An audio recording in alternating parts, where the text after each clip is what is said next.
जेहादी link रे थिले उड़िया युवक ये वर्तमान समय बड़ खबर रही बड़ धरणर आईडी विस्फोरण प्लान थिला। दिल्ली पुलिस स्पेशल सेल एक बड़ धरणर आतंकवादी योजना को पंड कर कही।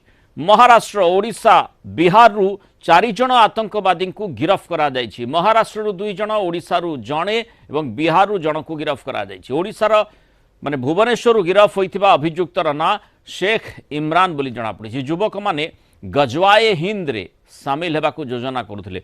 सेमाने टेलीग्राम मेसेजिंग ऐप माध्यम रे अन्य मानकू निज सह जोड़ी चली थे। जड़े अभियुक्त पाखरु एक आईईडी मध्य जबत करा जायछि। अन्य 2 जन सदस्य एक रिमोट कंट्रोल आईईडी तैयारी करिबा पई स्थानीय सामग्री संग्रह करथिले बोली कहा जायछि। अभियुक्त माने क्यूआर कोड एवं बैंक अकाउंट माध्यम रे जेहादी कार्यकलाप पई अर्थ जोगाड़ करुथिले। सेमाने नूतन सदस्य मानकू अस्त्रशस्त्र शारीरिक प्रशिक्षण देवाक मध्य प्रतिश्रुति देउथिले। सेमाने दिल्ली रे संसद भवन, राम मंदिर भली गुरुत्वपूर्ण स्थान गुड़िकर रेके करिथिबा सूचना मिलिछि।